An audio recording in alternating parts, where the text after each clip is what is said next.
Travel Growth Podcast.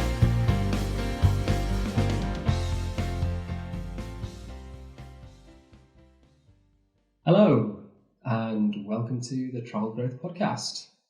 I'm Tom McLaughlin, founder of SEO Travel, and this is where I speak to successful travel business leaders and dig into the successes, challenges, and learnings from their experiences over the years, so you, the listener, can take away actionable advice to enhance your own businesses and maybe even lives too. My guest today is Matthijs Keij. Matthijs is the CEO of Withlocals, a platform which has the mission of connecting people with cultures by breaking down barriers between travellers and locals worldwide. They do this by connecting travellers with specialist local guides in locations around the world who may not ordinarily class themselves as tour guides. Matthijs has a fascinating background working in startups, and he's had loads of incredibly helpful insight into growing businesses, working with investors, and building fantastic teams from the things that he's learned working in and growing many businesses over the years. He's also extremely eloquent, and I think he actually speaks better English than me, despite it not being his native tongue. We delve into all the kinds of topics in this conversation, which any travel businesses would find hugely useful. And Matthijs brings lots to the table on topics from growing an effective team to the impact of values and culture on your business's growth and potential. He actually really surprised me, as whilst I knew he had lots of experience before we spoke, he actually just kept coming up with more and more value bombs that I could hardly barely keep up with. I found this one hugely enlightening, and I'm sure you will too. So please enjoy me talking to Matthijs Keij. Matthijs, hello, welcome to the show. Hey Tom, thanks for having me. How are you doing? I'm good, thank you. Yeah, really good. Really excited to have you on. Looking forward to talking to you. Same here. Yeah, I think there's lots of interesting topics we can get into with your experience, both with locals and then previous things that you've done. So I'm looking forward to getting into it. Same here. Have you considered to do this on Clubhouse, Tom? Because that seems to be the rates these days. This is it. All I hear about is Clubhouse. I got signed up to Clubhouse a few weeks ago, but I haven't delved into it yet. I've had a few potted conversations with people who are in part excited about it. Some people are just sort of dismissing it as, another thing to be distracted by. But yeah. Well, and you lose your Android audience straight away. So that's one downside. Exactly. Yeah. Hopefully we'll keep it old school for now and just have some nice audio. Sounds good. Let's do it on YouTube or Vimeo. I want to start just kind of going back to the beginning, really. So, when you were a young boy growing up, what did you want to be when you grew up? Everything, I guess. So I never had this one thing that some people want to be a firefighter or a professional football player. But I'm just really curious and I'm interested in everything. So I guess that also translated into my studies. I started out with computer science. And the topic, I like it very much. But then the course, I think it was a little bit too narrow-minded. And also the honest answer, maybe also a little bit too difficult for me. So I decided to switch to something else, which is called innovation sciences. So it's still a technical studies. Okay. So you learn a lot about many things, but you are never a real specialist. So you're not a great computer scientist or a programmer. You're also not really, really good in physics or electrical engineering, but you know enough from a lot of topics at some day, hopefully, to bring that all together so you can be the bridge between business, the technical world. And I guess that helped me quite a lot. Yeah, knowing your story, that's so interesting how that's kind of lined up with what you've got on and done. So did you have a view of I've got to be an entrepreneur, or I'm going to start a business or something like that? Did you have that in your head? Because I guess keeping that broad approach to begin with fits that mold quite well. Yeah, agree. It was not always in my head, so I was always doing stuff like little side projects, trying to just earn some money. But I guess if I could do it all over again, it would have been smart to tap into that at an earlier age. But I guess if you compare, let's say, Europe in general to the US, I think that's something that we sometimes still miss, that entrepreneurial culture. And in this case, there are a lot of entrepreneurs in Europe, of course. And eventually, I also turned out to be an entrepreneur. But I think just taking the risk, go for it. And even if you fail, you learn from it and you can start something else. I think if I would have met somebody at, I don't know, the age of 18, who would have said, hey, you need to do something for yourself. You can also do that during your studies. That would have been nice. But then, what happened is I started working for a startup. Also during my studies, that turned into a full-time job. And then, of course, at some point, you still have to finish your thesis. Luckily, I managed to do that. And then from there, you get into that vibe. You see how great it is to work in a startup, the culture, the freedom to do new things. And then you have this bug. And then you just go for it. When you were going through that experience and studying and things, Matthijs, did you know kind of being an entrepreneur was a thing? Did you kind of have that as an option in your mind that it might be something that you do? Yeah, not really as like, this is my plan for the future. It has to be entrepreneurship. But I guess in my family, my granddad was an entrepreneur. He had his shop, was a painter, a grocery. So they ran both stores together. So to some extent it runs in the family, but I never really thought like, this could also be my future. And what is entrepreneurship, right? So in his case, it was having a store, having a team of painters. But I guess there's so many levels when it comes to entrepreneurship. And sometimes it's just as simple as having a good idea. You start and you see what comes out of it. And I think so many times I thought like, I really need to have this rocket breakthrough idea. And then we can really be serious about it. But I guess in reality, it can be something simple if you solve a problem that you are facing yourself, and you find other people that have the same problem. That's where it starts. Yeah, and it can just be a case of doing something better that other people, that already exist that other people are doing, and it's a simple case of doing that. So you mentioned you then kind of moved into the startup world. Tell us about that first place that you went and worked. So that was a marketing agency, and how that started was, the simple version is there was another marketing agency and they were really good at what they were doing, but they only worked for big brands, and they said, if you want to work with us, you need to give us your entire marketing budget, because that's the way we work. We cannot be dependent on other companies. We want to make sure that we have full control. And it was a really strong pitch, and they also delivered. But of course, that also meant that they said no to a lot of customers who said, guys, I have this search engine marketing campaign, but that's it. We're doing a lot of other stuff, but we're doing that in-house or with another vendor. So then we had this idea, what if we focus on these customers? Because they still have a good amount of money to spend. So let's say if the other agency was like this big cruise ship, we said we can maybe be the speedboat, very flexible. And that's a nice story. Of course, it also means that you have to accept that you bring in clients, but then at some point you might also lose them, because that's the other side of flexibility.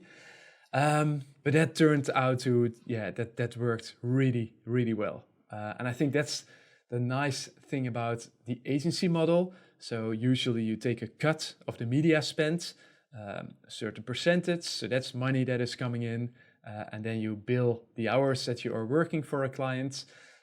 So if you do that well and you have enough customers coming in, you can turn that into a profitable business relatively quickly.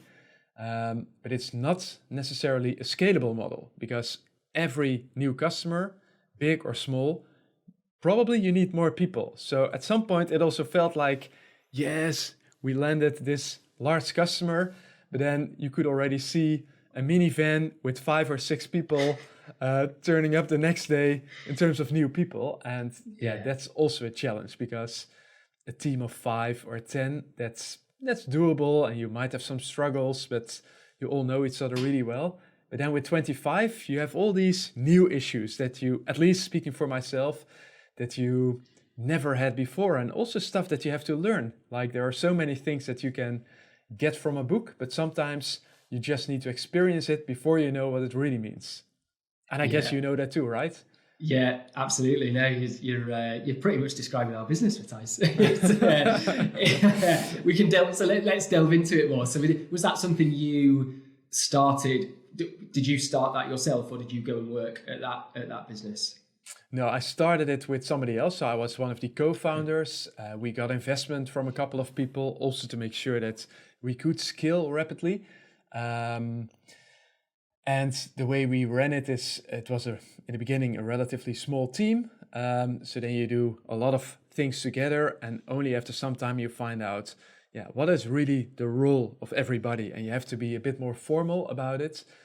And I guess the thing that I really had to learn is, what is your own style? Because you can copy other people. Like I'm not super tough on people. It's not in my character. But at least at that point in time, my co-founder could be really tough sometimes, which was also a really valuable skill in negotiations with suppliers. Yeah. So 60%, maybe I would have said, yeah, 60%, that's pretty good. And he said, no, we can bring it down to 50 or even to 40%. So that was really his forte.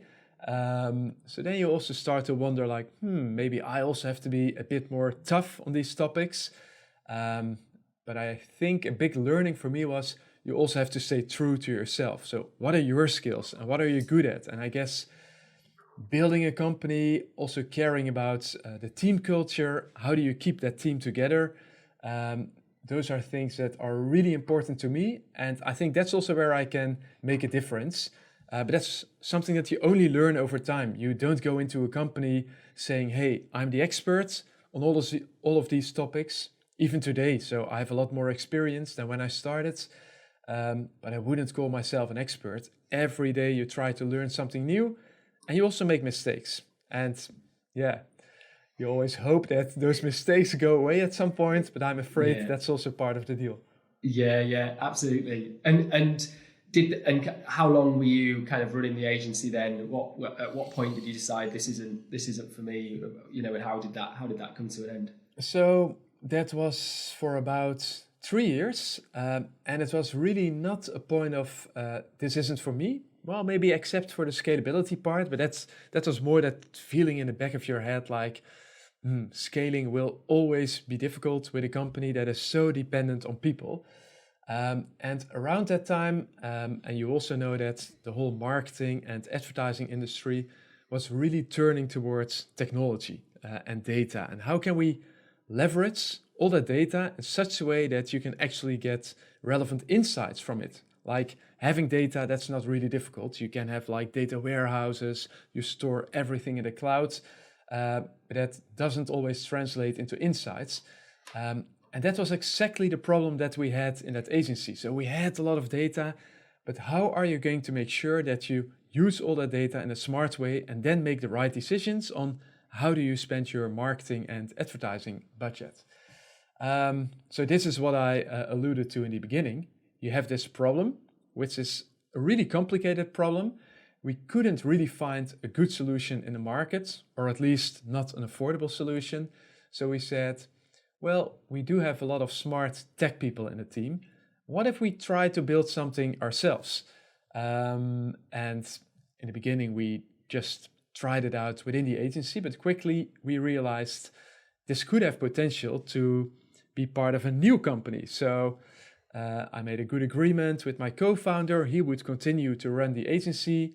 At the same time, he was also involved in the new tech company. So that was really software as a service. And then we launched that company, of course, with the hopes that tech is scalable, so all your problems are solved. Yeah. And they were not. They were not, because I think something that I completely underestimated was that we really loved technology and how technology can fix difficult problems. But it's just one side of the equation. It's also about the people who need to work with your technology. And our sales pitch in the beginning was like, dear customer, we have this toolbox with extremely complex, although probably powerful tools, but pretty complex to use. So tell me what your problem is, because probably we can find a relevant tool in this big toolbox. And what was completely missing, and what I really didn't think about for a second, is what is the story here? How are we going to bring that all together? And yeah, it's a cliche, but like you can have a hammer, you can have a nail, you can have a drill, but which problem do you want to solve? So maybe the problem is I want to put a painting on the wall, and then all these tools are just a means to an end. But it's not about the tools. The end result should be a painting on the wall. So we really had to find what is our painting on the wall. And we also got some external help. I think that was also a really important lesson. So try to reach out to people who have done that before, who might be able to help you with a different perspective. And in our case, we always said we are a lot of things, that toolbox. But one thing we are not is a data management platform, because that was the common name for a platform that was similar to what we've built. But for us, it translated into outdated, old school technology that people charged too much for. And this advisor, he said, well, why wouldn't you put yourself in that box? Just say you are a data management platform and then explain why you are different and how you are adding value compared to all those competitors. And in the beginning, you are still a little bit reluctant and you're like, yeah, maybe we'll think about it. Yeah. But of course, he was right. And yeah, this really sounds like this a success story, but it was really like I'm telling it right now. The minute we made that decision and we went out to customers and we said, hey, we have this data management platform, but it's like the new type of data management platform. We are going to solve your problems. We can do it for 80% of the cost of many of your competitors. We are faster. We're able to bring in more channels. And suddenly we could charge like 5,000 euros a month for a license instead of 500. So we were really proud of all those difficult tools, but in the end, we had to bring it together and say, we have this toolbox, but it's all integrated. We take care of importing all the data, translating that into insights, visualizations, and in the end, that will help you to spend your money in a smarter way. Nice. And you went on to sell that business to a bigger company. Is that right? How did that happen? How did that come about? Yeah, so we were also busy with fundraising at the moment, and we had some good conversations. But then suddenly we had a couple of conversations with those investment banks that can help with a regular venture capital transaction. But usually they also have contacts with bigger corporates. And a couple of times we got a request like, would you be interested to talk about a partnership? And that's always how it starts, right? So you have a cup of coffee and that's the really generic starting point, a partnership. And in meeting number 2, it's called a strategic partnership. And in meeting number 3, maybe we can also explore other opportunities. Yeah. And it's for you to fill in what does it mean. So in the end, we figured it out. Maybe they want us to be part of this bigger company. And in this case, we found out that we could really be the missing piece of the puzzle because this company, they were pretty strong when it comes to email marketing. So a lot of those more direct communication channels. And we were really strong on the advertising side, where you usually don't know your customers or your visitors. You show them a banner ad, for instance, but I don't know that it's you, Tom, or somebody else. But yeah. I do know a lot about you, which is, of course, today also a big concern, rightfully so. But back then, we had all this data and we found ways to connect it to the direct communication channels. And yeah, of course, your team is important. That's also always important. Your technology is important. But something that I underestimated for that company, it's also important to present a really good story to their shareholders, to their investors. And I guess with us being the missing piece of the puzzle, it all came together. And yeah, I think that could have been a good end of the story. So of course, yeah, the acquisition, we did that. That was a good deal. Otherwise, we wouldn't do it. But then you also start a new journey with a lot of expectations, like, hey, we are this company that can actually bring everything together. And then you find out that corporate life is quite different from startup life. And that's something I completely underestimated. It's like people, so I was genuinely really proud of what we built. Not just because it was, of course, it feels like your baby, but it was really good. And it ran in a very efficient way, all cloud-based, so we didn't have to worry about maintenance. But then this company, they were a big fan of big data centers where they would own the equipment. So the first question was like, how can we translate your platform and bring it into our data center? And yeah, I remember that really felt like a nightmare because it's so backwards. It's all in the cloud. You can scale really fast. And now we are going back to a data center that is being managed by people who would like to invite their colleagues on a Friday afternoon to give a tour of the data center, only to trip over a wire and bring some servers offline. Yeah, that really happened. So that was not good. So that's one. And number two that are underestimated is the political side of things. It's a big company, so I remember my boss who would like to become the new CEO. The sales guy only cared about the bonus. So yeah, at some point, it really feels dysfunctional. So you are supposed to work together as a team with one common goal, but sometimes the company is so big that, yeah, a lot of people have different interests. And then it's also hard to make a difference. So we really try to make it work, to set up those integrations. And every time I felt like we can do this in a week, we discovered, okay, maybe theoretically, yes, you can do it in a week, but with all the stuff that comes with it, all the requirements like internal training, documentation, customer communication, also important topics, by the way, stuff that we just didn't think about. But 1 week turned into 1 month, turned into 6 months, and then it becomes really difficult to keep that competitive advantage. So you kind of, obviously, I guess you've got kind of startup blood in your veins where, like you say, you then go into that bigger organization and it's a totally different animal.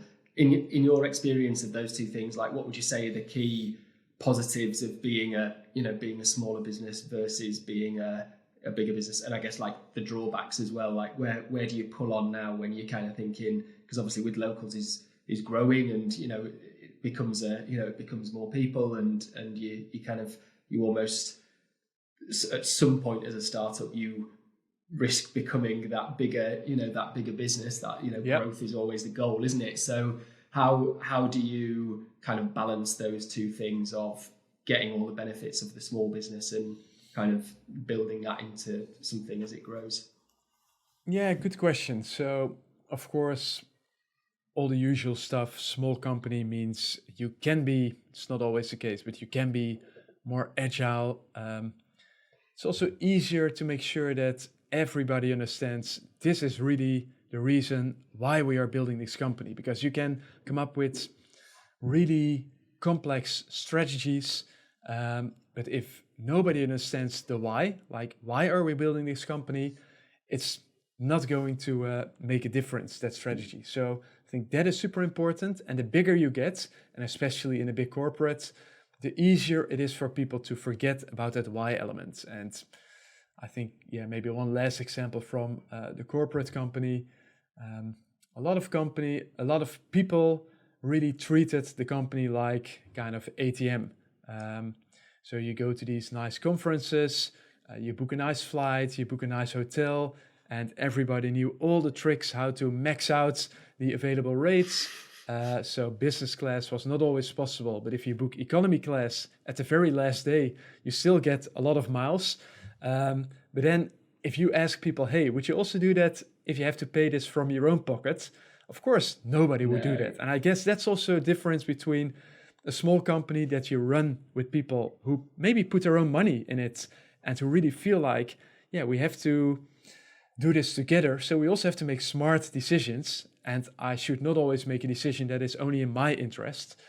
But you're right. If you start to scale, there's more that you have to think about. And I think what is really hard about going from a small team from, let's say, 5 people to 50 people, at some point you need to have structure and you need to have some processes in place. And those processes should not be there just to slow you down or to make things really formal.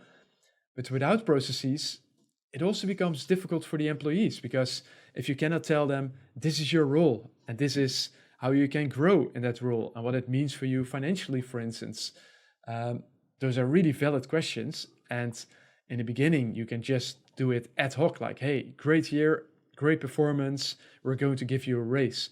But with 50 people, yeah, it should not be arbitrary. You should think about it. You should make sure that there is fair compensation. If you have 2 different people in the same role, yeah, if they have a really different salary, that's hard to explain, right? So at some point you need to fix that. And that's across, yeah, all levels in the company: management, HR, external partners you work with. Sometimes they also require, well, let's say, a bit more professional attitude. And that's stuff that you have to learn. And yeah, I guess you only learn that by making a lot of mistakes at the same time. And so you've kind of touched on it already a few times, of that learning process. So when you've clearly over the years picked up, a lot of knowledge and experience through this process, is there anything you've done to help that process along? Do you have any particular kind of things, reading books, listening to podcasts, I don't know, doing whatever, something else that kind of has given you the information that you've then applied to your own scenario? Or have you literally just done it on a whim and worked it out kind of as you went along? No, all of that. I think podcasts, books, and not, I guess, it's not like you read a book and then suddenly you have the answers to all the issues you're dealing with. For me, it's more like you try to get as much input as possible.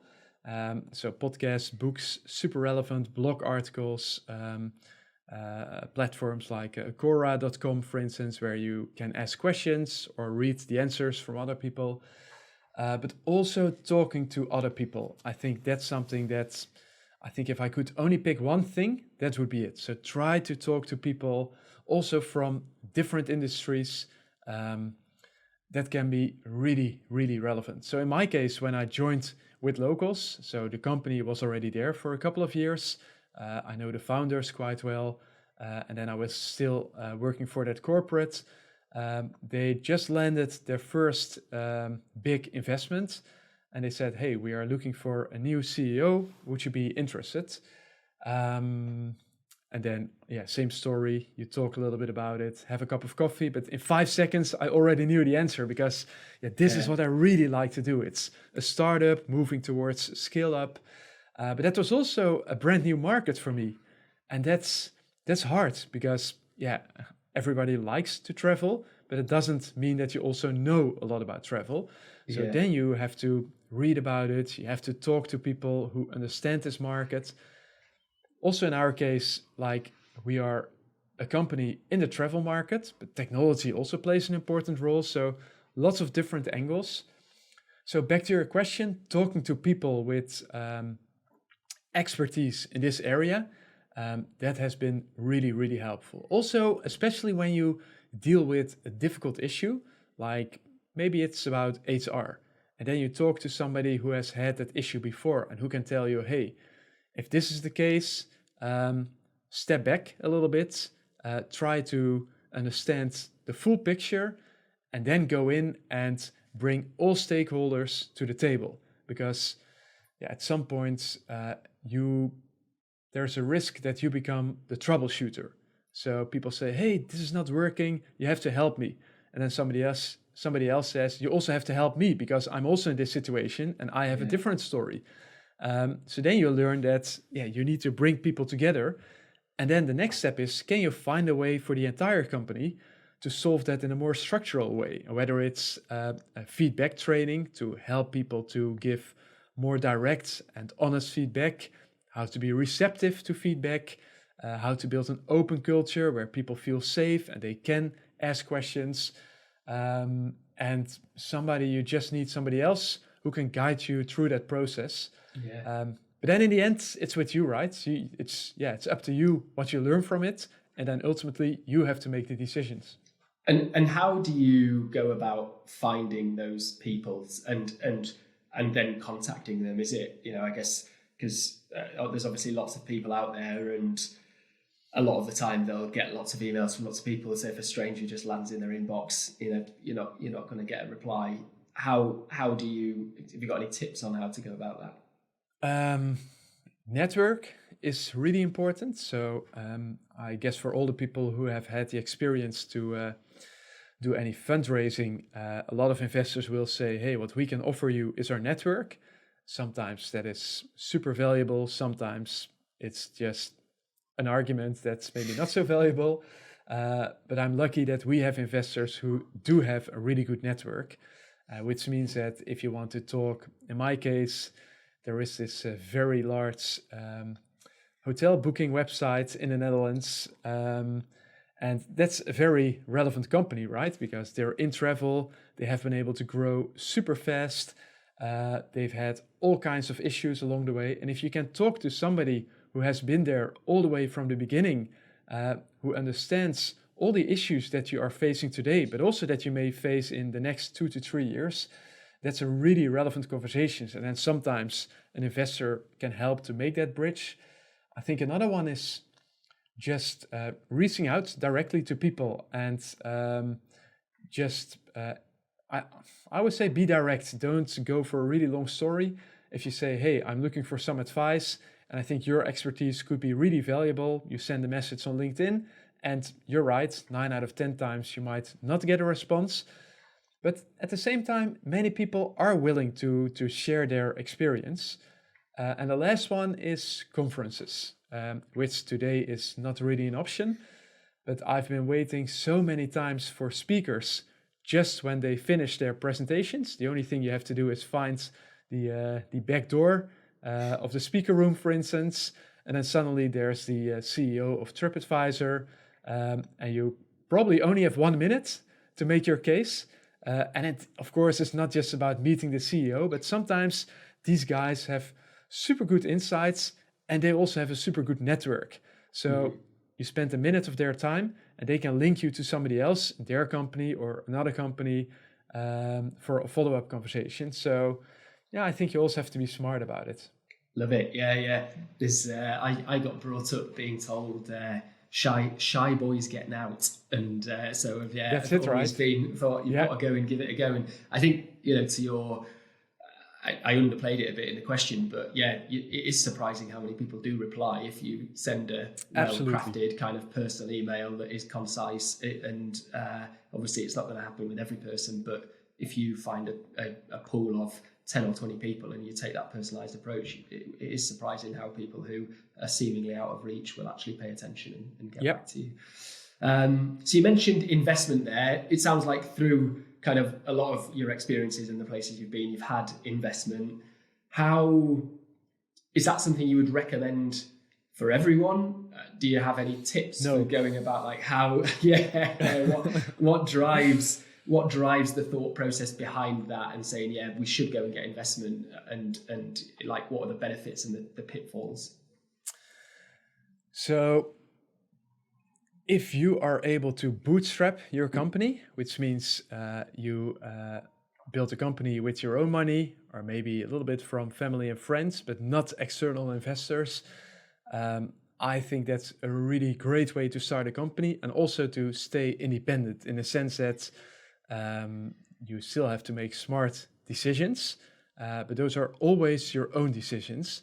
And of course, the minute you bring in external investors, They give you something that is really important and can also be really helpful to scale, but that also comes with a responsibility. And I think that's something that you need to think about really carefully. Like, am I willing to give up that freedom in return for a way to really accelerate your business? Because that's, of course, the other side of the story. Withlocals would not be where we are today without those investors and without their money. And it's not just about the money, it's also about becoming a better company, being challenged in terms of your business decisions, getting access to that network, follow-on investments. But it's not always easy because, if you start with it, you know that you're on a road to your next funding round. And then you're really happy when you land that next round. But the day after, okay, we have like 12, 18, if you're lucky, 24 months, but then we need to do it all over again. Unless at some point you're able to do an IPO, but that's only for the lucky few, of course. So that's a decision. You have to think about it carefully. And where, I guess, just looking to the future of Withlocals, then how do you see that playing out? So I know I read, but you obviously got some investment in 2019. I think you had a round. And is that kind of, what does that mean? How does that translate into the business? Obviously, the pandemic's here, and that, I imagine, changed plans slightly and changed. Yep. But how does that look when that, you get that money in? It's like, what do we do now? What's the viewpoint with it for growth? Yeah, I think what helps, if you do fundraising, you have to come up with a really solid story. And that's not just a story about look at our bookings and our revenue. Of course, all those metrics, they will be checked and you get lots of follow-up questions. But it's also about your story. Like, what do you actually want to achieve? And if you say, we want to double our revenue, that's nice. Maybe you can even triple your revenue, but that should not be your story. Your story is about, what do you care about? And where do you want to take this company? And what's the end goal? And for some companies, they might say that's world dominance. We've heard that before, but I think you need to be a little bit more specific. And when you have those conversations, that also triggers you to really, really think about these topics. So one example from our situation was that we were always growing really, really rapidly. So tripling the revenue in 1 year, the last year doubling, super nice numbers. But at some point, you also have to think about sustainability. Like, can you turn this into a really profitable business model? Because if there is money to spend, there are more than enough companies, including Google, that happily accept your money. And yes, that will bring in a lot of customers, but do they also come back? Or do you have to pay Google again to get those customers? So in our case, we had to take a really detailed look at our unit economics, which means you look at a single booking. How much do you pay to acquire one customer? There are some other costs like payment costs, costs for technology, there's employees, of course. So you break it down across a couple of levels. And then ultimately you find out how much money is left from that single booking and all the revenue that came in. Well, if it's negative, that's not good because then you're losing money for a booking. If it's only 10 cents, it's a little bit thin. So we really had to think, how can we improve these unit economics? And with one of those new investors, we also said, this is the thing that we are going to fix with the new money that is coming in. And we did. So we worked really hard. We improved those unit economics. And then we were ready to really accelerate expansion. Long story, but if you want to have returning customers, the first thing you need to make sure of is that you are available in as many cities as possible. If Withlocals is only in Barcelona, Paris, and Amsterdam, it's nice. But then all the people who go to New York, to Sydney, to other cities, to Bangkok, we would miss out on them. So we had this plan to ramp up expansion in a really, really fast way. And that's exactly when COVID struck. And then, back to your question about your plans, then everything changes because you need to look at very different scenarios. We had quite a big team at the moment. A lot of those people would help us with the expansion plans. But then you realize expansion is not going down just a little bit. There will not be any expansion at all. We would be lucky if we can just keep the existing cities. So those are also tough decisions that you have to say goodbye to some really talented colleagues. But if you don't do that, you also know that you're going to lose the company. So that's really difficult.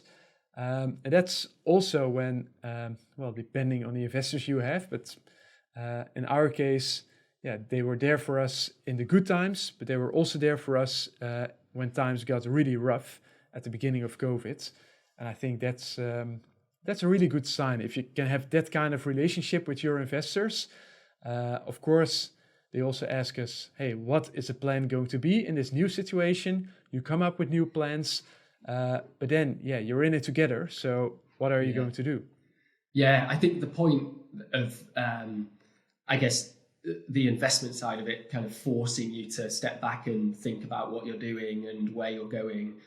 It's almost like a lot of people who maybe investment isn't for them, but they need something to force them to still do the things that an investor would make them do. Really that would really benefit the business from having those kind of thoughts, rather than it's so easy to get stuck in the weeds of the day to day and just kind of trying to get the next customer or trying to send someone on a trip or something like that. But having in some way sort of artificially prompting yourself to sit back and I don't know, I've heard people talk about kind of off-sites that they do, they go away somewhere out of the ordinary to go and be like, right, I'm just going to think for that. Do you have any tips for kind of bigger thinking to go about that outside of like investor prompted things?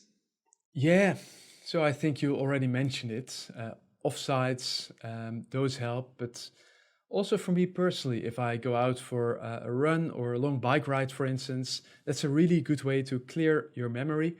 And I remember a couple of years ago, I did this training for skill ups, super intense. And then at some point, training was at a location close to the beach in the Netherlands. We got a new assignment, and it was super simple. The assignment was walk on the beach on your own. You can go left, you can go right, doesn't really matter, and walk for at least 2 hours. And we all felt like, hey, we are so productive today, and we're doing a lot of stuff.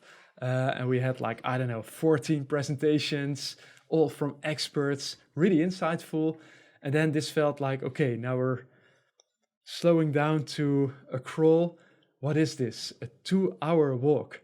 And I remember the first 30 minutes, I was thinking about everything I learned that day. I was thinking about the business. I was thinking about the questions that I saw on Slack and in my email. And then around the 1 hour mark, I noticed okay, that's a little bit out of my system. I'll solve that tomorrow.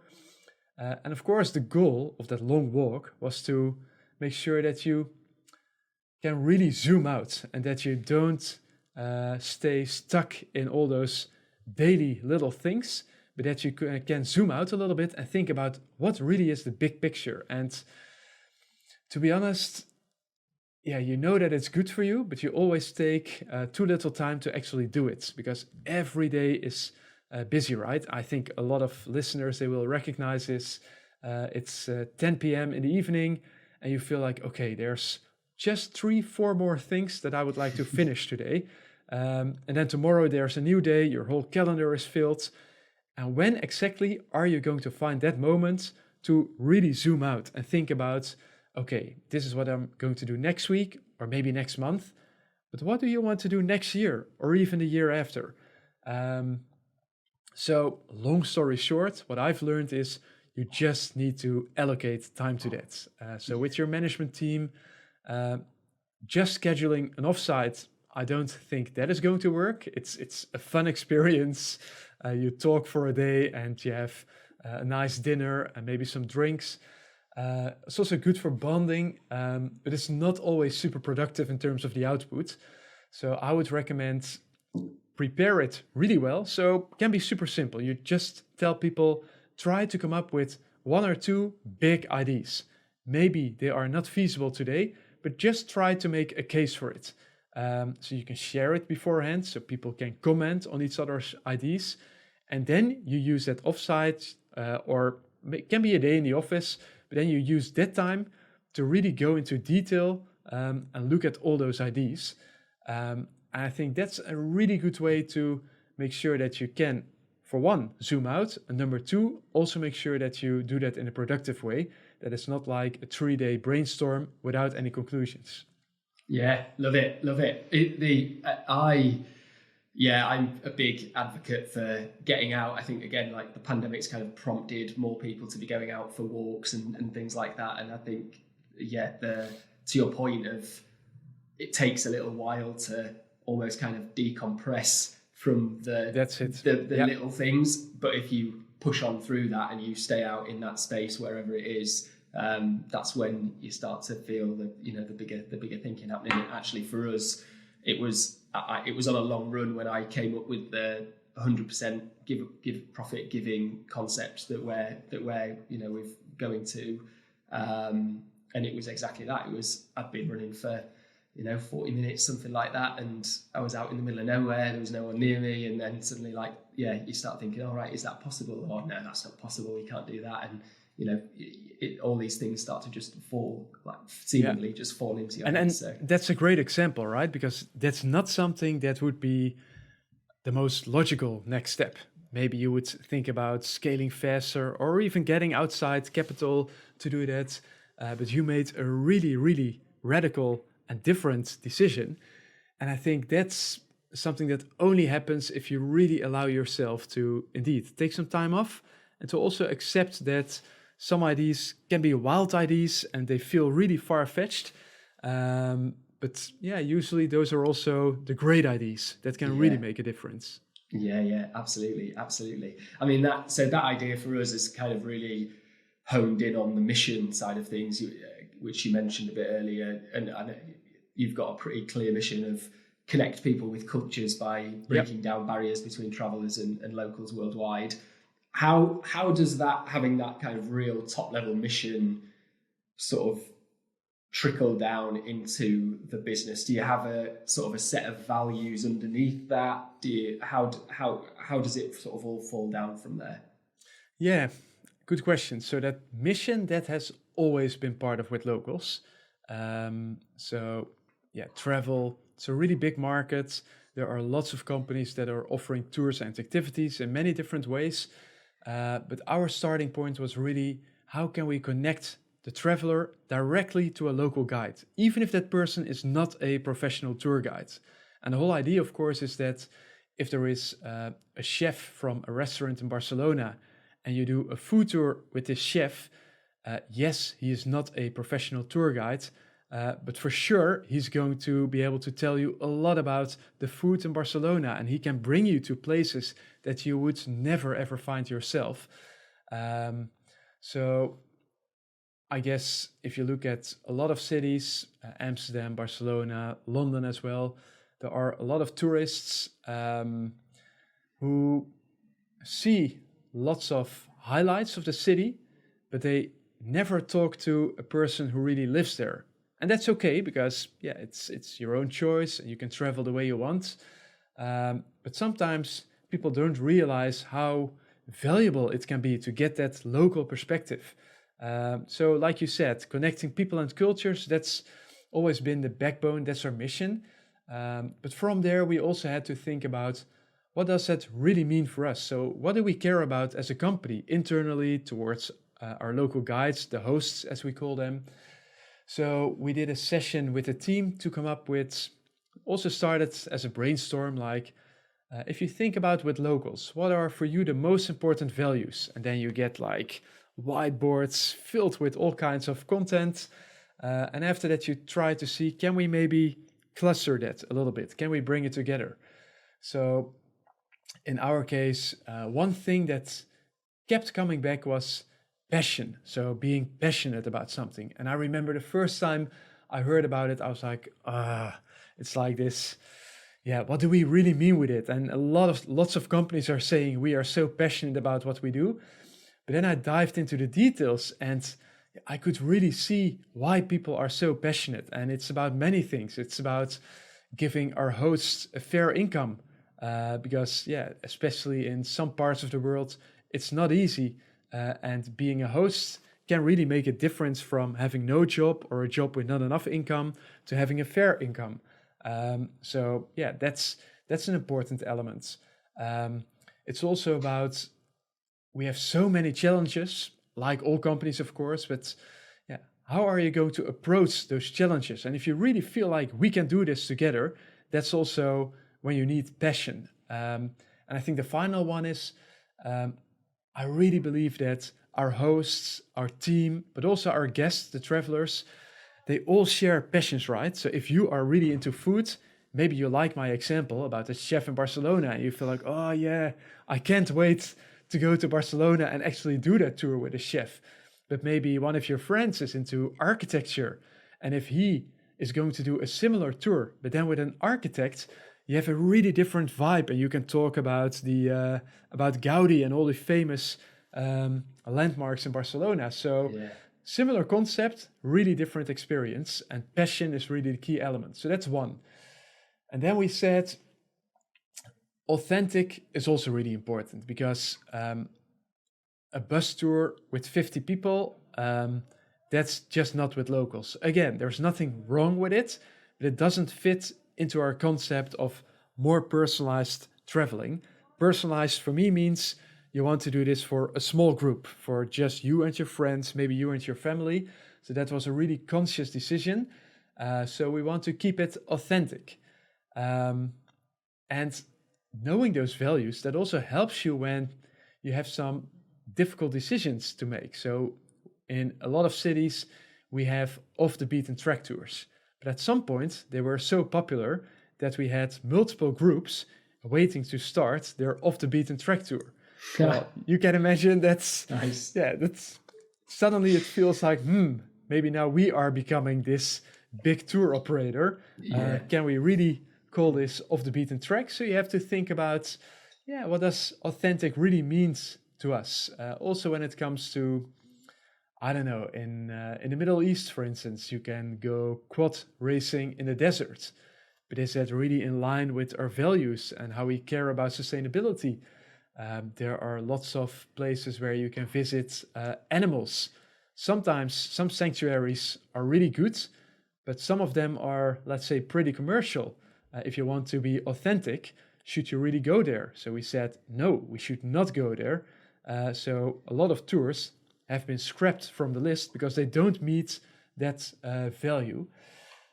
And the last one, and I think that's really the most important one for us, is connecting. And connecting, I think that's relevant for us on so many levels. The connection between the guest and the host.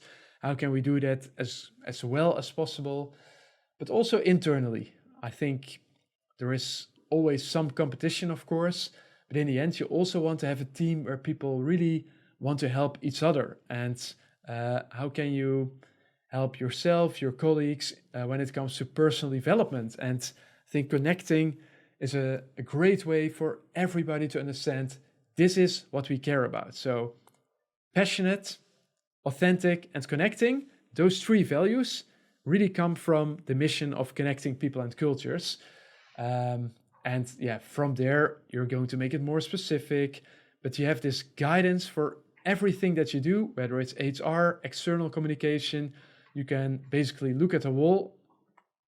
Oh yes, connecting people and cultures. And those are the values that are important to us. Yeah, like it. And yeah, I guess the biggest, most important part of that is then that people live by it, and that, you gave a few examples there of, yeah, we've come up with these things and they're not just to put on it as a nice Instagram post on the wall or something like that. It's you have to follow through and then use those as the guide, and the more that you do that, the more effective they come in, obviously, the rest of the team kind of going back to that, because absolutely, a lot of the time people come up with these things and they are just they just come up with a list off, from nowhere, and then none of the decisions in the business are then guided by that, and it loses its value pretty quickly if it's treated that way. Really good point, Tom. And if you talk about learnings, I think that's also something that I personally had to learn. It's not enough to just have a team that is taking care of your cultural values, or a team that is taking care of sustainability. If you really want to make it work, also goes for diversity, equity, inclusion. It needs to be embedded in everything you do. And that sounds easy, but when it comes to, sustainability, if we create new tours, it needs to be part of a checklist.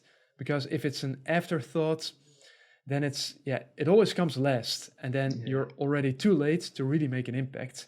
And I think that's one thing I had to learn. If you really care about this, it needs to become part of your daily routine, and not just one team that once in a while is going to give a presentation, because it's maybe nice for your external communication. Like it's International Women's Day, we all post a tweet about it, post something on Instagram, and then we're done for the rest of the year. That's not how it works. Yeah, agree completely. So I've heard you say before that there was a point in this journey where you realized that business success comes down to people, and obviously that's what we're talking about here is these things that get put in place, but essentially it comes down to the people who are then living those values. So do you have any recommendations on how to build and maintain a happy, well-functioning team? $1,000,000 question. So I am definitely not going to claim that I do have all the answers here. This is for sure one of the areas where I'm also still learning. But I think a couple of takeaways from my own experience. Culture, I think that's really where it starts. So we talked about cultural values, but culture means can you have a really open organization where people feel safe, where they can share their opinion? It's okay to have a good discussion once in a while, as long as it doesn't translate into negativity. That's something I remember from the past, that some people were really outspoken. That's okay, but it's not okay if it leads to a lot of negativity. And if outspoken means you're only going to moan and complain about things, then you're not really contributing to a solution. So you need to find this balance where there is space to share feedback from all sides. And then as management, as a CEO, you also need to make sure that you follow up on that feedback. So you can get all the feedback in the world, but if it doesn't lead to any actions, nothing is going to happen. Also a mistake that I made sometimes, like, thanks for the feedback. And then I did not really respond and this is how we are going to use your feedback. So that brings me to communication. And we all know that it's important, but I think it's really hard to underestimate the importance of communication.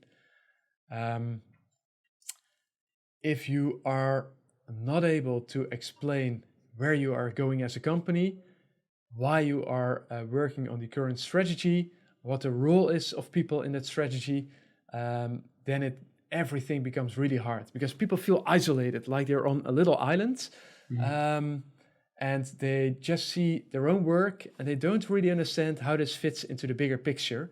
And that's on you to explain to them.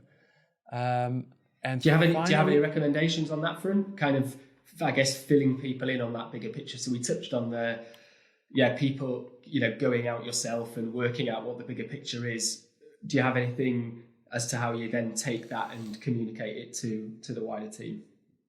So we do bi-weekly all hands meetings where we discuss the important company updates. There's also space to ask questions. The different teams, they do a short update, and the whole idea is that everybody knows this is what's going on. We talk about some accomplishments, about the plans that are ahead of us. And that's where it starts. And then within the teams, there are updates with less people, just the people from that team, for instance.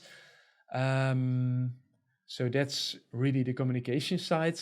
But then at the same time, you need to make sure that you have a good radar, because sometimes it's hard to bring up certain questions. Can be because it's very personal, can be because you feel like, hey, I have a very different opinion. And yeah, I can imagine that's not always an opinion that you're going to share with the entire team in an all hands meeting. So make sure that you have a setup where people feel safe to voice that feedback. And yeah, as I said, I think it's every time you feel like, yeah, maybe we are sharing too much. My experience is that it's almost never too much. It's too much if you're going to focus too much on all the details, but the big picture, I think that's important, and you need to continue to repeat that message. Yeah, nice.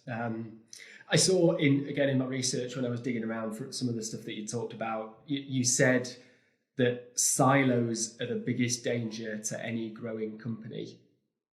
Can you tell us what you mean by that, and how to avoid it?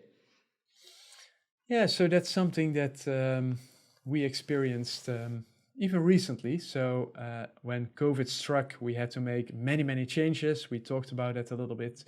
But then quite soon, we also realized travel is going to be non-existent for quite a while. So it's also a great opportunity for us to really reinvent ourselves, and all the technology debt that we have. Like, you build a platform, you know that you have to fix some stuff, but you always wait for tomorrow. And then at some point you have this pile of stuff that you still need to fix.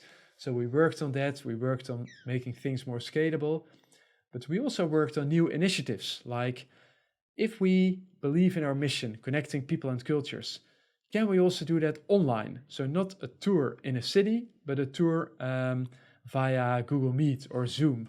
That was pretty successful in the beginning, and we were targeting consumers just like we would target consumers for our regular business. At some point we hit a glass ceiling, and we found out if we target companies, that's even better, because they all have the same issue, right? Companies, they are afraid that they lose the connection with their employees. A lot of people are working remotely. Employees, maybe the commute, that's something they don't miss. They do miss the conversations at the coffee machine, the water cooler, just random chats. You bump into somebody in the hallway. That's not going to happen with video meetings. You're not going to say, hey, let's schedule a 3-minute call at 2 p.m. today to have a random chat about something. Yeah. So we said that's a good opportunity for us to find out, can we also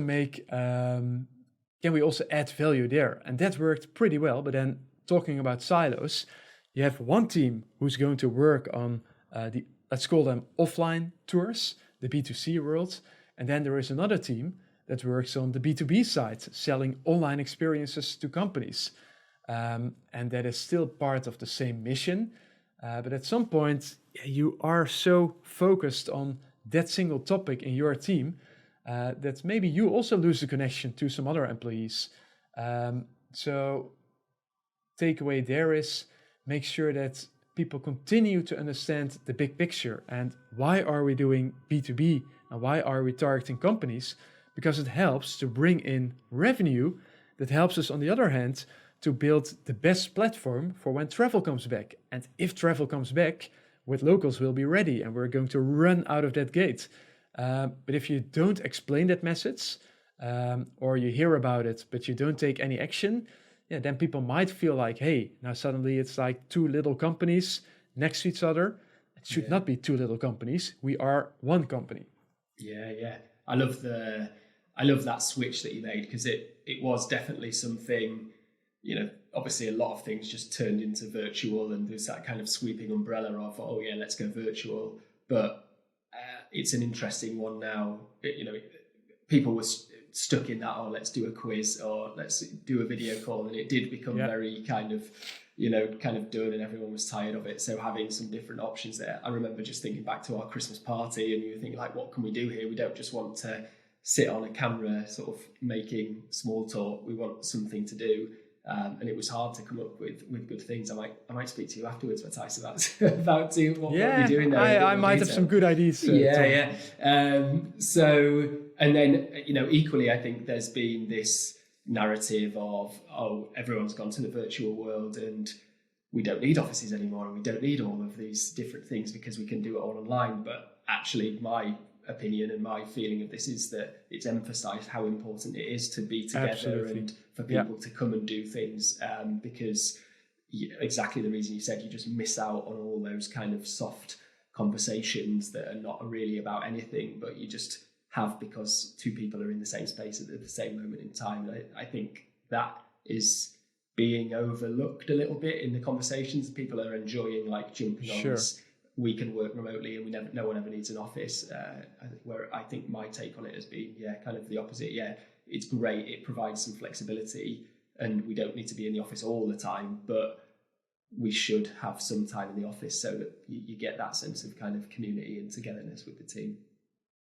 Agree. Yeah, it's probably will be a hybrid setup, right? I think a lot of people love the flexibility. So maybe not 5 days a week going to the office, maybe 2 days, 3 days. But completely remote. It can work for some companies, but I think for a lot of people, it is important to have this direct social interaction. What about when you're hiring, Matthijs? Do you have a particular process for hiring? How do you go about finding people who you think will be a good fit for the team? So we haven't been doing a lot of hiring in the last couple of months for obvious reasons. So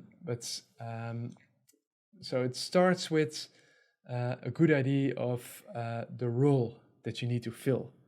And again, that's something. Let's say that you have a commercial team. It makes sense to find somebody with commercial skills, but that's still pretty vague, right? Because what does it mean? And does this person need to sell to big companies, to small companies? Or do you need this person to set up Salesforce, come up with some good processes? So making sure to understand what exactly is a role and which skills do you need? And then trying to make sure that you get really a wide array of candidates. I think that's also a big challenge. Again, if you're here in the Netherlands, at some point, the startup space pretty well, but it also means you're always fishing in the same ocean of talent. And then if you talk about diversity, inclusion, how can you make sure that you also find other talent that is maybe not directly part of your network? It can also be talent outside of the Netherlands. In our case, we do have a really international team. So I think that's something that I would focus on even more moving forward, especially when working remotely, maybe not full-time, but it is an opportunity. How can you find people with the right skill set without always trying to look for your, let's say, brother or sister, because those are the people in your network. I really believe that if you have a very diverse team, it also helps you to make better decisions. So that starts with hiring, right?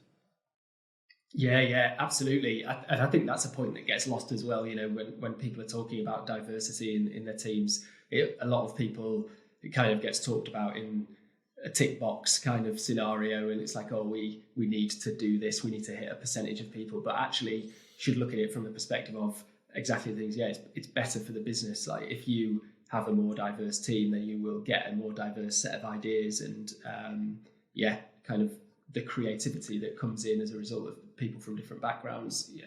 It makes your business better. It's forget about your quota or your what things, targets that you need to hit for shareholders. Like it's going to help your business, and it's a good way to go about things. Yeah, absolutely. I think that whole checklist idea, of course, it's good to have some goals to work towards. But what if you have this checklist?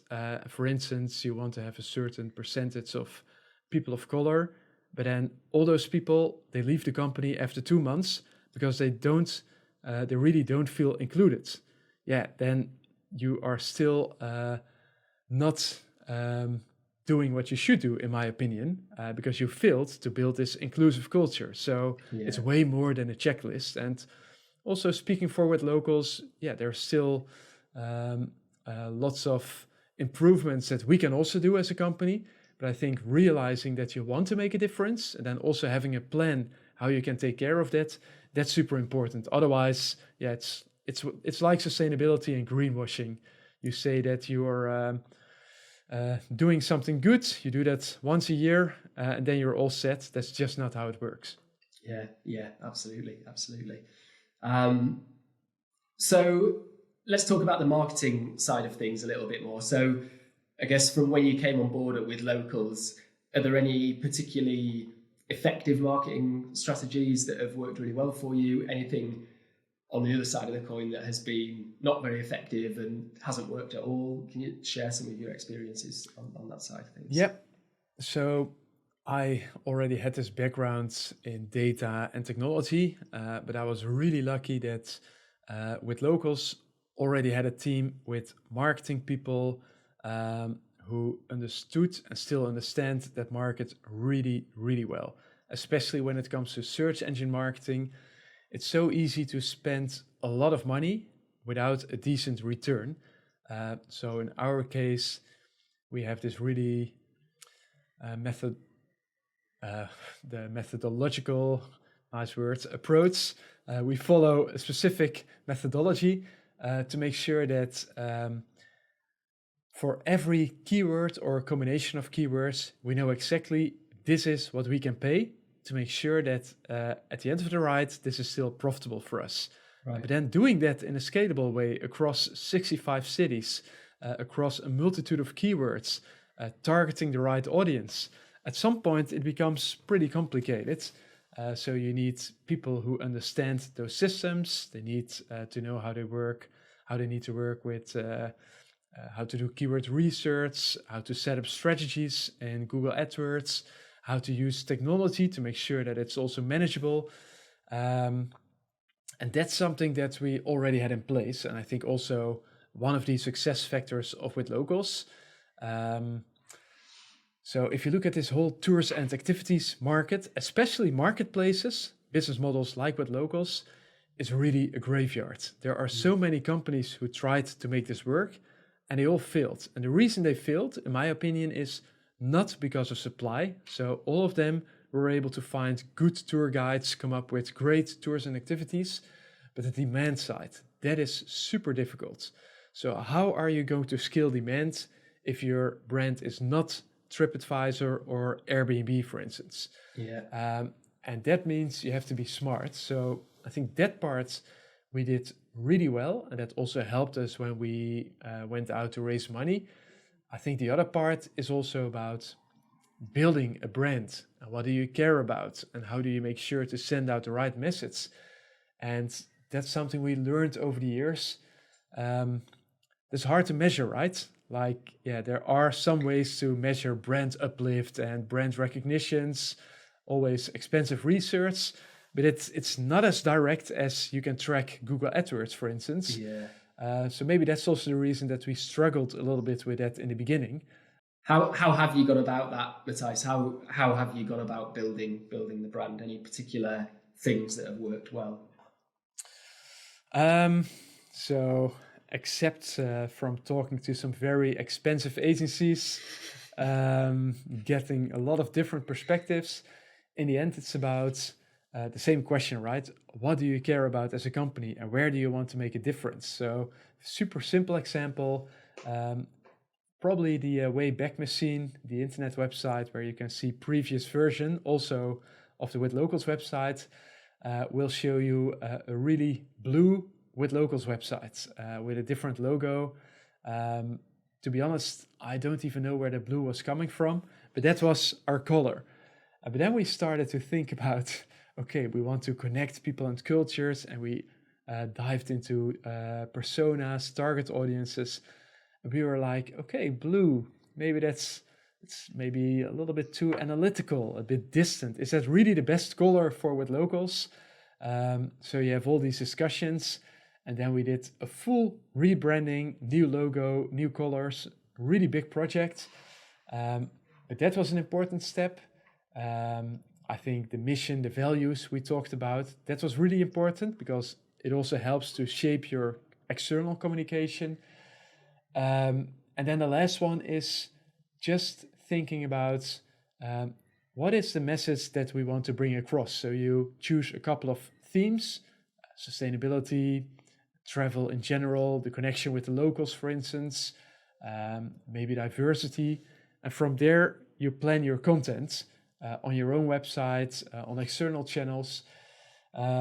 So I guess not a super detailed recipe, like this is how you need to do it, but start with the basics, like understand what you want to achieve, which channels would be the best to take care of that, and then go from there. Yeah, I think a lot of people sort of make the mistake of thinking that the color of their logo or what their website looks like is their brand. And like you said at the end there, it's very much like the underlying things. It goes back to the mission and all of that stuff. Like all that stuff plays into the team, the outward look to the world, and what you are, and that's exactly. That's kind of what makes what your brand is. And whether it's sustainability, connecting, all those kind of things are. That's really what the brand is, whether you're pink or blue or orange or whatever color. Yep. So I think that's often a challenge. This ties. It kind of then flows into your marketing from then on, because your marketing becomes a lot easier if you have a very clear concept of what your brand is. And I think that's often a challenge we have when people come to us, is that they are just the same as everyone else, and they haven't done that sort of diligence of thinking, what are we and what do we offer and what are we about? And if you don't have that, then trying to sell that to other people suddenly becomes an awful lot harder. So it's definitely a worthwhile process. Like you say, not everyone can afford the expensive input of outside agencies and things, but I think even just spending some time where you sit down, I'm sure if you Googled, how to define your brand or something like that, you would get a fair few decent frameworks that you could work from and questions you could ask yourself to try and define that as a very first step, because I think your marketing then all benefits off the back of that if you have a clear picture. So are there any other kind of businesses, people, causes that inspire you and what you're doing with the locals? So in terms of courses, one that I really like is called Reforge, and it's really geared towards product management. So I believe product, that's really what defines you as a company. And of course, you need technology to build that product, and you need marketing to bring in customers and hosts in our case. But product is really what shapes your strategy. And Reforge has been started by people with a lot of expertise from Silicon Valley. They recently got a big investment from Andreessen Horowitz. One of their partners is also involved in the program. And for me, it really feels like the new style of education and learning. So you will see short videos, only 5 minutes. You will get some questions. There will be sessions that you do together with a group of people. There is a forum to ask follow-up questions. I think that's one of the examples that really stands out. There are so many options out there in terms of courses, and many of them are valuable, of course. But this is one, for me at least, and for a lot of my colleagues, that has really added a lot of value. And I think that's in the end what you're looking for. And then there's also, it's not really a course, but what we discussed before, reach out to other people, because some people have so much experience. You don't even need to follow a course. They can also tell you it, and they will tell you like the real version, not the version on paper. And that can also be very helpful. Yeah, absolutely. So to sort of start bringing it to a close, Matthijs, if you were to speak to someone who was starting a travel business or was very early in the days of starting their travel business, what advice would you give them? What would you say are the biggest lessons you've learned from your experience? So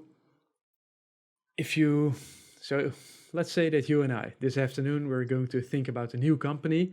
I think there are a lot of ways to approach this, right? We can think of some really big moonshot ideas, like maybe we want to do tours and activities on Mars. For sure, a really big idea, but maybe not really feasible in the next couple of years.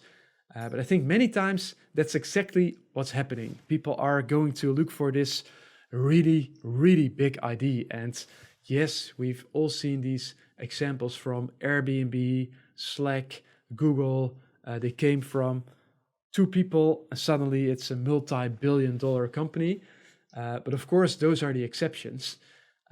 So my advice would be, in this case for the travel market, there's such a big opportunity to do things in a different way, especially now with COVID. A lot of the default things have changed, and probably some things have changed for good. So try to look at the existing markets and don't necessarily try to look for entirely new things, but can you look at this market through a different lens? And if you can find something that other companies did not find, or maybe they are looking at through their own old school lens, I think that's where I would start. Not going for a breakthrough idea. If you have it, it's great. And if you believe in it, just go for it. I think then you're very lucky and you just need to run with it. But if you don't have that idea, everybody has problems, right? Go to a random company and ask them, do you sometimes have a problem in your business? Well, the first company that says yes, I still have to meet them. Or no, I mean. So, of course, everybody has problems. So, what exactly is a problem?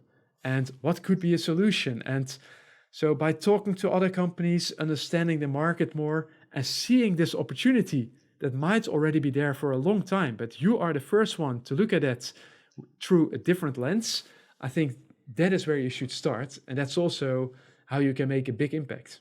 Yeah, like it. I think that's again, like probably a misconception that holds a lot of people back, is the feeling that they have to come up with some big new idea, like they have to come up with the wheel, what is the new thing that doesn't exist? And there's so many opportunities out there to do a variation on something that exists, or just do a better version of something else that exists. And to what you were saying, like just taking that first step, that's what I always say to people, is just take the first little step in the direction of what you're going to do. You don't have to quit your job and go and decide I'm an entrepreneur and that here we go. It's like you can sort of do a little side project, or kind of get something started, test it on one company and see if it works. And a good point. And maybe the most important thing that I forgot, just start. Because following our example from the two of us starting a new company, we can talk about this for 12 months. And every month the idea gets a little bit better. But then if you don't have validation from the market, you don't have validation from customers, maybe you've just spent 12 months of your life thinking about an idea instead of building it, getting feedback. I remember a training I once did in Tel Aviv, also for startups. And they compared the way that Israelis would attack a certain problem, and they compared it to the US way of doing it. And the example was, can you build a machine that is going to peel a banana? And they said, well, if we, the Israelis, would build it, it would probably cost us a couple of days. And then in the end, we will give you a machine that can peel a banana. And yes, the banana is also gone in the process, but we did what we promised. It's a peeled banana. Yeah. And in the US, they take 2 years, and then finally they have this shiny machine. It peels the banana. The banana is perfectly fine, but then people are like, yeah, but I needed that banana 2 years ago, and now it's 2 years later. I want an apple, for instance. Yeah. And I think that's a really nice example, which shows you just have to start. And yes, the first iteration will be crappy and you get a lot of criticism, but then you learn from that and you build the next version and it's a little bit better. And that's how you iterate, and that's how you build a great product. Yeah, love it. Matthijs, it's been great. I've loved it. Thanks, so many interesting Likewise, nuggets Tom. in there. Really, really fun. I'd love to do it again sometime, because I've only kind of covered off half my notes here and scribbled more things down whilst I've been doing it. So thank you very much. Is there anything else you'd like to share with people before we bring it to a close? Well, I hope that at some point in the future we can all start traveling again. Feel free to check out Withlocals. It would be great to also let the listeners get that true Withlocals experience. And the very last thing is big compliments to you, Tom, for your not-for-profit initiative. I think it's a really, really great idea. And thanks, you're making that happen. Thank you. Hey, appreciate it. Listen, it's, like we said, it's about taking that step. And, one of the things I found of doing that was the accountability side of it. I just started telling people once I decided we were going to do it. I just started telling people, and there's been, obviously kind of a run up of time for us to work out how we were going to structure it and all the details within it. But I made sure that once I decided we're doing this, that I told plenty of people. So it felt like you can't go back on it. You can't sort of then shy away. It's like, no, we're doing this now. And yeah, listen, I'm excited about it. It comes, again, ties in with the things we're saying about the brand and what you're there for. And they were, they were the questions that I, kind of the pandemic prompted with us. And like I say, that's what the long run, the space in my head kind of gave me the opportunity to, for ideas like that to come into my head. So listen, I'm really excited nice about it. So yeah, thanks so much for coming on. As I say, I'm probably going to tap you up about the team building stuff and see if there's something we can do with Withlocals on that as well to find out a little bit more. Where can we find you then? Is the best place to the website? Tell us the URL of the website. Anywhere else? If you go to teams.withlocals.com, you will find all the experiences there.